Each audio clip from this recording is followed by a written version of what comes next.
Hello বন্ধুরা, আমি আনিকা চট্টগ্রাম থেকে বলছি। My first blog.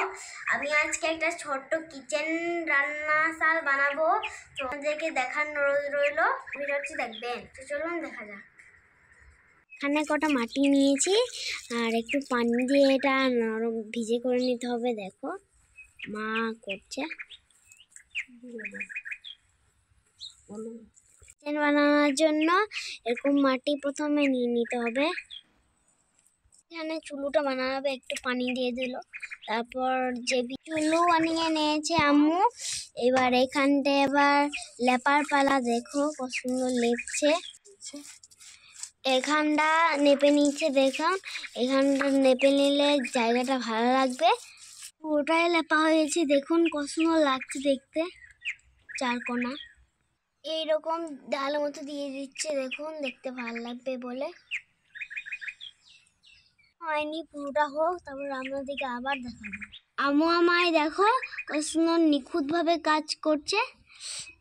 আপনারা দেখতেই পাচ্ছেন, এটা 3 কোনা নিমকির মতো দেয়াল লাগিয়ে দিচ্ছে দিয়েছে। তারপর একের পর একটা লাগিয়েই যাচ্ছে, দেখতেই পাচ্ছেন।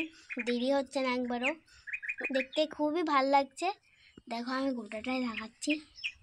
গোটাটাই পুরো হয়েছে, এখনো গোটাটাই হয়নি। এই সাইডটা এখনো দেখো লাগিয়ে দিচ্ছি। আমার আম্মু দেখো কত নিখুঁত ভাবে করেছে, অত সুন্দর লাগছে দেখতে। দেখুন আসুক, তারপর একটু রং করে নেবো, আপনাদেরকে ওটা শেয়ার করবো। আম্মু তুলি বানাচ্ছে রং দেওয়ার জন্য। আমাদের ঘরে তুলি নেই, তার জন্য একটা তুলি ছিল কিন্তু হারিয়ে গেছে, তার জন্য কলার দাগ দিয়ে তুলি বানাচ্ছে। ওটা করে নি, চলো দেখানো যাক। হ্যাঁ, এটা রং করবো। ওয়াও, এটা পুরো শুকিয়ে গেছে। দেখে আমি হাতে শক্ত হবে, এগুলো শক্ত। 3 জায়গায় নিয়ে নিয়েছি, 3টিতে পানি নিয়েছে অল্প অল্প। এবার 3 রং দিবে, 3টি রং ওখানে লাগাবে। দেখুন আপনারা, যে রংটা গোলাপি কালার, দেখো হাতে আম্মু লেগেছে, কত সুন্দর কালার।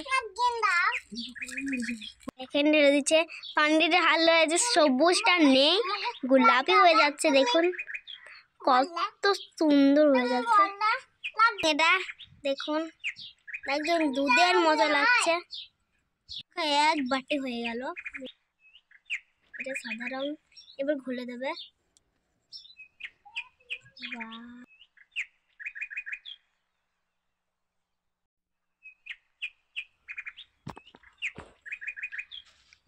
দেখুন লাগিয়ে দিচ্ছে সাইডগুলো।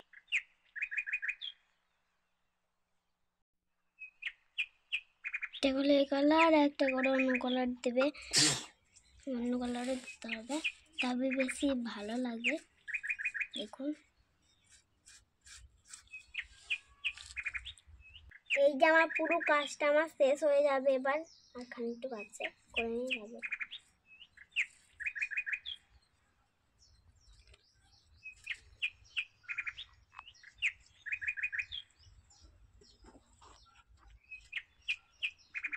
সব কিছুই রং